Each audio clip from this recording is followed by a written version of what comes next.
بسم اللہ الرحمن الرحیم۔ حضرت عبداللہ ابن عمر رضی اللہ تعالیٰ عنہ میں سے روایت ہے، فرماتے ہیں کہ رسول اللہ صلی اللہ علیہ وسلم کی خدمت میں ایک شخص حاضر ہوا۔ اس نے آ کر عرض کی کہ یا رسول اللہ صلی اللہ علیہ وسلم، ہم اپنے خادم کو کتنی مرتبہ معاف کریں؟ تو آپ علیہ السلام خاموش ہو گئے۔ اس نے پھر پوچھا کہ یا رسول اللہ، ہم خادم کو کتنی مرتبہ معاف کریں؟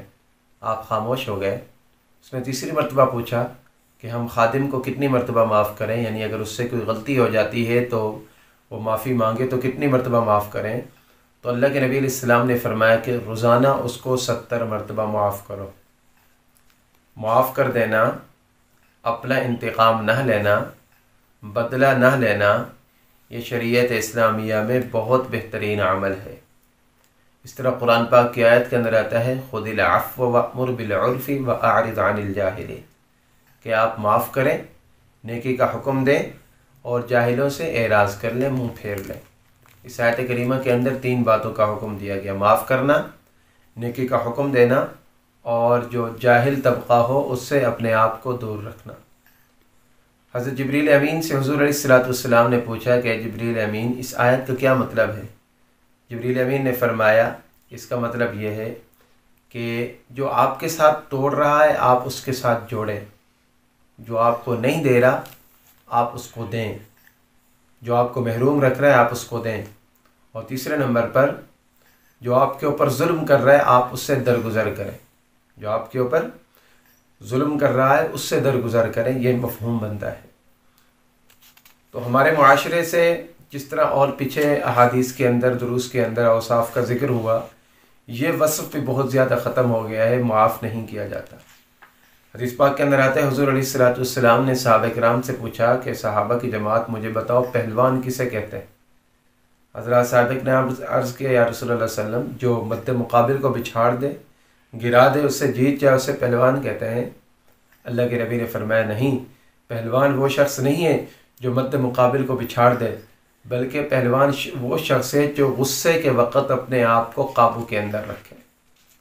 اس طرح قرآن پاک کے اندر اللہ تبارک و تعالیٰ فرماتے ہیں کہ اگر تم معاف نہیں کرتے، تم جو ہو معاف نہیں کرتے، بدلہ لینا چاہتے ہو تو برابر بدلہ لو۔ بسا اوقات انسان کا دل نہیں کرتا معاف کرنے کا، ایسا ظلم ہوا ہوتا ہے، ایسا ہوتا ہے تو اس کے اندر زیادتی نہیں کرنی چاہیے۔ لیکن آگے فرمایا وَلَمَنْ صَبَرَ وَغَفَرَ إِنَّ ذَلِكَ مِنْ عَزْمِ الْأُمُورِ، جس شخص نے صبر کر دیا اور معاف کر دیا، یہ بہت بڑے کاموں میں سے ہے۔ صبر کے اوپر اور معاف کرنے کے اوپر اللہ تبارک و تعالیٰ نے بہت بڑا اجر رکھا ہے۔ اسی طرح حضرت رسول اللہ صلی اللہ علیہ وسلم نے جب آپ کے چچا کو غزوہ احد کے اندر شہید کیا گیا، حضرت حمزہ رضی اللہ تعالیٰ عنہ کو، حضور علیہ السلام نے فرمایا کہ اگر مجھے وہ مل جائیں تو میں ایک کے بدلے 70 کو قتل کروں گا۔ اللہ تبارک و تعالیٰ نے وہاں پر فوراً آیت نازل کی کہ اے میرے محبوب آپ صبر کریں، اور اگر صبر نہیں کرتے، آپ بدلہ لینا چاہتے ہیں تو بدلہ برابر سرابر ہوتا ہے، اس کے اندر زیادتی نہیں کی جاتی۔ لیکن اللہ کے محبوب نے صبر کیا، اللہ کے محبوب نے بدلہ نہیں لیا۔ اللہ تبارک و تعالیٰ نے حضرت حمزہ کی شہادت کے اندر جتنے لوگوں نے حصہ لیا تھا ان میں سے اکثر مسلمان ہو گئے۔ یہ اللہ کے نبی کے صبر کی برکت تھی کہ آپ نے اپنے سگے چچا کا، جس نے کلیجہ چبایا تھا وہ بھی مسلمان ہو گیا، جس نے تیر مارا تھا وہ بھی مسلمان ہو گیا، جو لشکر لے کر گیا تھا وہ بھی مسلمان ہو گیا۔ تو یہ حضور علیہ السلام کے صبر کی وجہ سے تھا۔ اور اگر ہمارے اوپر اس طرح ہوتا ہے تو ہمیں بھی معاف کر دینا چاہیے۔ معاف کرنا شریعت اسلامیہ کے اندر بڑا پسندیدہ عمل ہے۔ خُذِ الْعَفْوَ وَأْمُرْ بِالْعُرْفِ وَأَعْرِضْ عَنِ الْجَاهِلِينَ، فرمایا کہ جاہل لوگ جو ہے نا ان سے آپ اعراض کر دیجیے اور معاف کرنا اس کو لازم کر لیجیے اپنے اوپر۔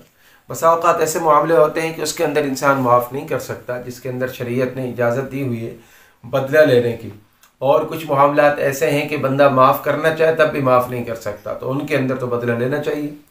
خاص طور پہ اس طرح کی احادیث، اس طرح کے واقعات بیان کر کے، اور یہ جو احادیث طیبہ ہوتی ہے یہ بیان کر کے لوگ خاص طور پر گستاخوں کو بچانے کی کوشش کرتے ہیں۔ یاد رکھیں اللہ کے نبی کا گستاخ جو ہوگا نا، گستاخ جو ہے اس کی کوئی معافی نہیں ہے۔